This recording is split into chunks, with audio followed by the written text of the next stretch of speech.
విశ్వాస జీవితంలో దేవుని బట్టి మనం అతిశయించడం నేర్చుకుంటే దేవుడు మన తలను ఖచ్చితంగా ఎత్తుతాడు. హల్లెలూయా. కానీ మనల్ని బట్టి మనం అతిశయించడం నేర్చుకుంటే మన తలను దేవుడు ఖచ్చితంగా ఒకరోజు దించుతాడు. కీర్తనల గ్రంథంలో ఒక మాట ఉంటుంది, ఎత్తకుడి కొమ్మును ఎత్తకుడి అనే మాట మనం చూస్తాం. చాలాసార్లు కొమ్ము ఎత్తడం అంటే అర్థం ఏంటంటే గర్వించడం, పొగరు పట్టిన మాట్లాడకుడి అని ఉంటుంది. అదేదో తిడుతున్నట్టు ఉంటుంది. కీర్తనకారుడు రాస్తున్న మాట పొగరు పట్టిన మాట్లాడకుడు. చూడండి, పొగరు పట్టిన వాళ్ళ మాటలు ఎలా ఉంటాయి, ఎలా పడితే అలా ఉంటాయి.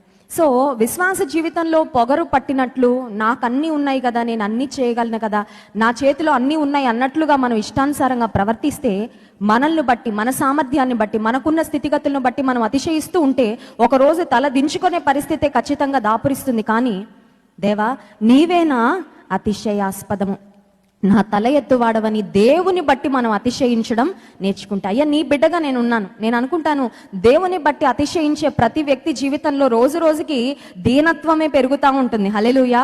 వి will learn to walk in humility day by day. ప్రతి దినము దీన మనసు తగ్గింపు అనేది పెరుగుతూ ఉంటుంది. దీన మనసు తగ్గింపులో మనము ఎదుగుతూ ఉంటాము. ఎవరైతే ఆ విధంగా తగ్గించుకోవడంలో ఎదుగుతారో దేవుడు వారిని హెచ్చించడం మొదలు పెడతాడు, వారిని హెచ్చిస్తూనే ఉంటాడంట. ఇస్సాకు జీవితంలో ఒక మాట వ్రాయబడింది,